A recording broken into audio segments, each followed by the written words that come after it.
I'm very ashamed to say I got a TikTok. Now, I really didn't want to get one, but I had to, just for business purposes. I'm not even going to go on it to look at any other TikToks. I'm just going to upload like shorts, like segments from the stories I have on YouTube, or maybe just some brand new stories that I haven't read before. But it's just there, so maybe I can grow another following, and I want them to come here. I'd rather have the following on here than TikTok. But if I can have both, and the ones from TikTok can come to YouTube, I'll take it, even if I have to suffer on TikTok. I'm not doing any fucking challenges or anything. I'm not gonna do the Benadryl challenge. I'm not gonna do any fucking dances. None of that stupid shit that I see every fucking day. And I'm not gonna shake my ass and show my boobs, although you probably would like to see that. Anyways, the TikTok is at the Trip Keeper, just like my Instagram. Go follow me there on. Go follow me on there too. I didn't create a Facebook page for me either. I'm not going to do that. I already have a personal Facebook that's plenty enough from the Mark Zuckerberg. Yeah. And a Twitter, I rarely use it, so you don't have to follow me on there. But hey, if you want to, go for it. All right. Thanks.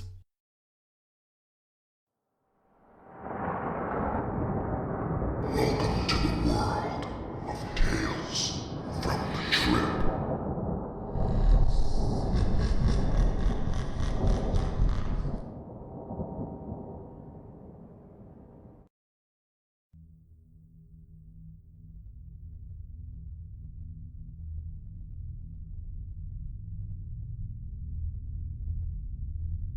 I had the craziest experience of my life, and to this day, I cannot figure it out.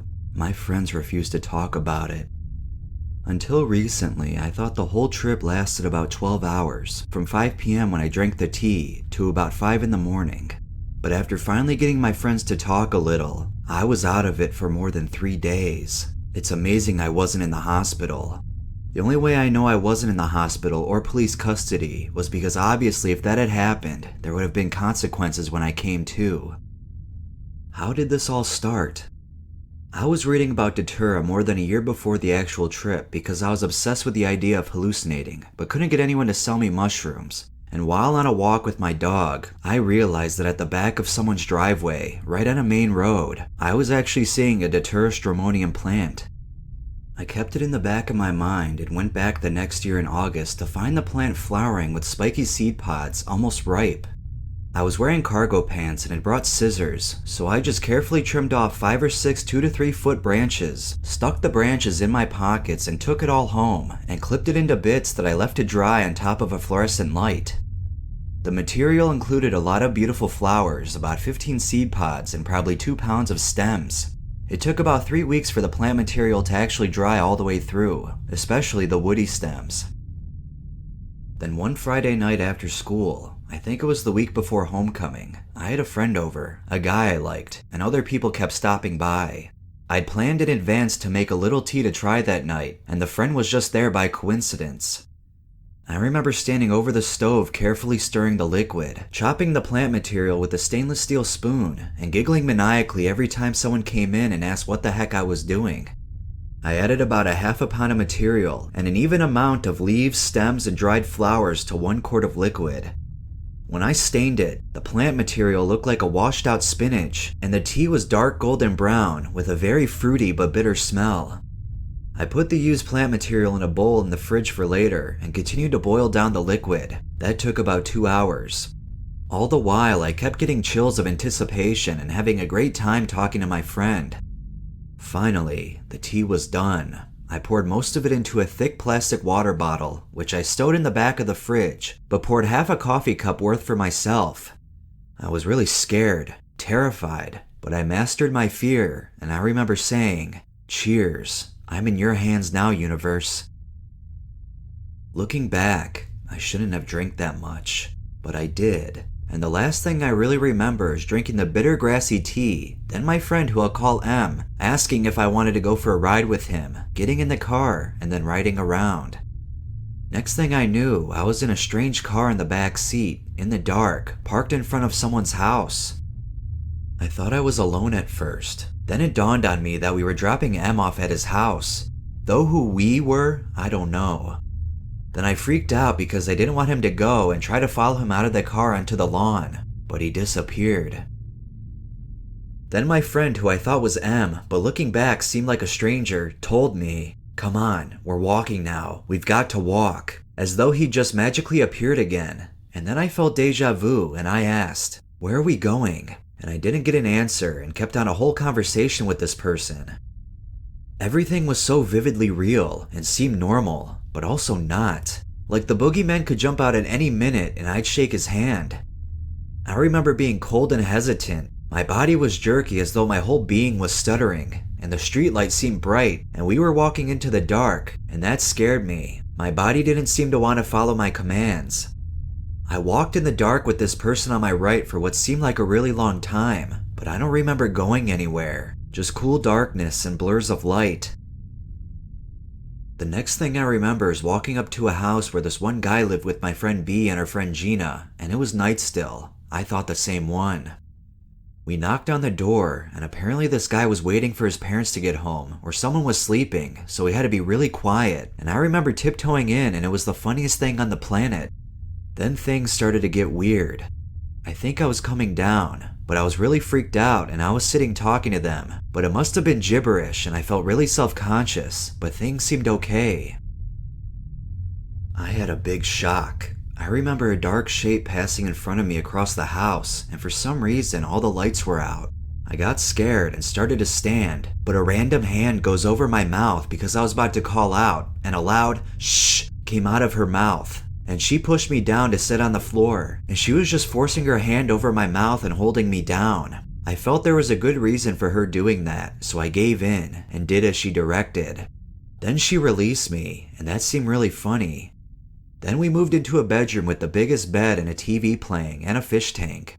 I laid on the bed and watched the fish tank, and the next thing I know, I realize I'm trying to convince everyone in the room, 4 people, to save the rats that are drowning in the fish tank, and I shut my mouth because I realized that there were no rats.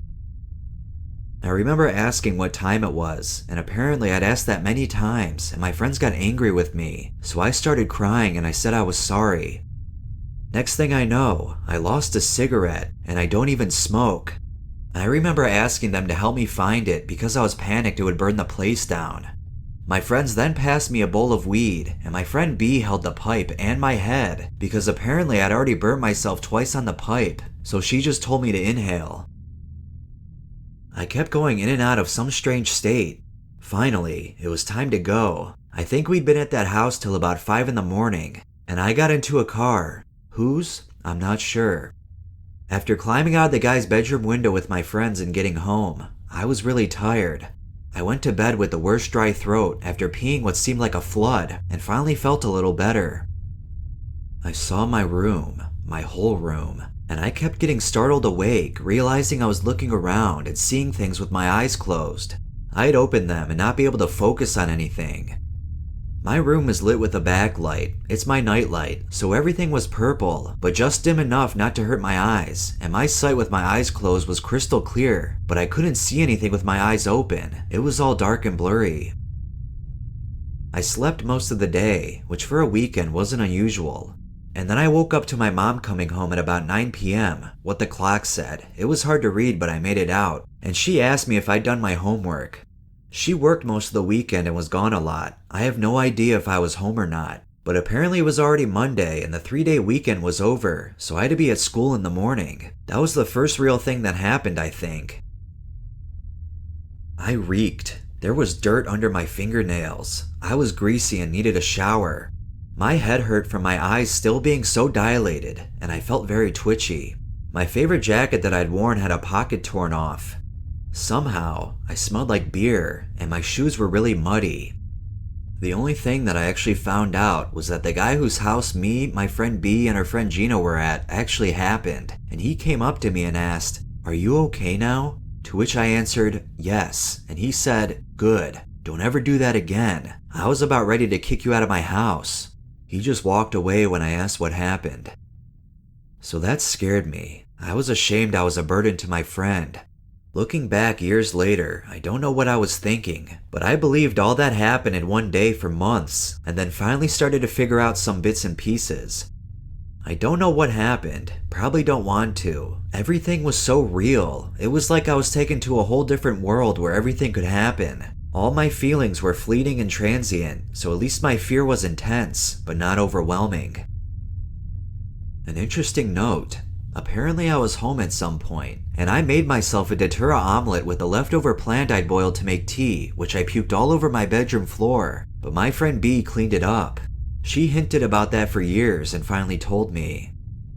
Something that really scared me was a girl I'll call T who hinted I'd stop by school during the weekend while she was having band practice in the gym. But if that were true, nah. There have also been hints that I started a fire somewhere, but I don't have any memory. Though I did have burns on my hands. I think it was from a weed pipe though. I may do this again if I can find another Datura plant and some sober people to keep me inside my house safe and sound for as long as it takes. The Datura plant I used before was gone within a few months. I think the people who owned the property caught on to what it was, or they were just tired of it blocking the front of their car.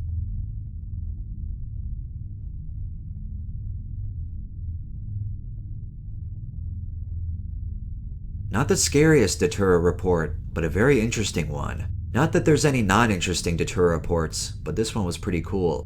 The only problem I had with it was how it was written. She was using commas for sentences, and the sentences would be so long too. Like it's hard to do that when you're reading it in front of a mic. Like it's different from reading it like without recording, but like when you're recording, it's a lot harder because you got, well, it's not harder, but it takes more time because you gotta, if you mess up once, I mean, you gotta keep going back. You know, I mess up a lot when I read, and I think everyone, all the drug tubers and every other narrator on YouTube can attest to that. Like sometimes if I'm like really focused in, I can get a whole story out pretty quickly, but most of the time I mess up a couple of times while I'm reading. So I messed up a lot here because it's like, did the sentence just end? I had to put in extra words just for it to make sense, so you're welcome.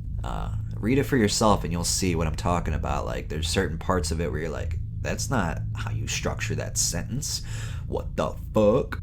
Alright, but enough of my complaining about that. Good story. If you liked it, please like this video if you haven't already, and subscribe if you haven't already.